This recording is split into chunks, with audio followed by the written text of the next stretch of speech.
ngoài dạy tiếng Anh ra mình còn dạy tiếng Việt. Đó là lý do tụi mình làm cho cái kênh này.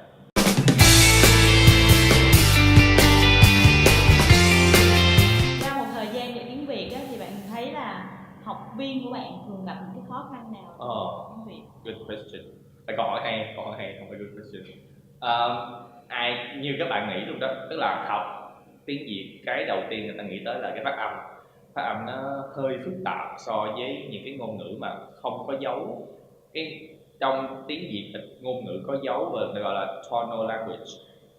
Thì cái đầu tiên người ta gặp, người ta thấy mệt đó là 6 dấu. Thật sự trong tiếng miền Nam chỉ có 5 dấu thôi, 5 cái dấu, và cái cách phát âm nó khác lắm.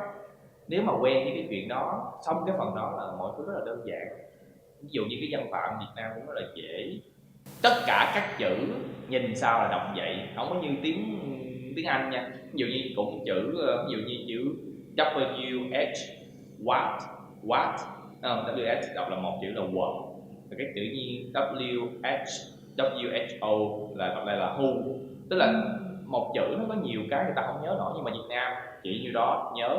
Cái vấn đề là làm sao các bạn đọc đúng là được. Cái thứ hai là cái khó khăn thứ hai là gì ta? Theo Thương thì sao?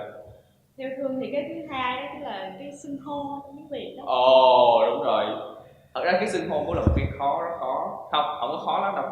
Theo mình nghĩ nó chỉ có tầm cho là mình có you and me, right? You, me, tôi, bạn. Trong cách xưng hô tiếng Việt thì có thêm khoảng 10 mấy cái nữa. Đồng ý là 10 mấy cái rất là nhiều, nhưng mà chỉ có một con số đó thôi, học lần là xong. Còn cái phần văn tạo với tiếng Việt rất là đơn giản. Các bạn học thì các bạn thấy là nếu mà hiểu chút về cái cách kết cấu các câu, các từ của tiếng Việt, các bạn cảm được thì mọi thứ khác nói sao nghe cũng hiểu rồi.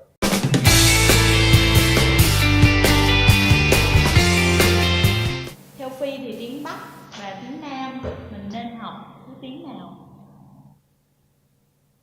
Nam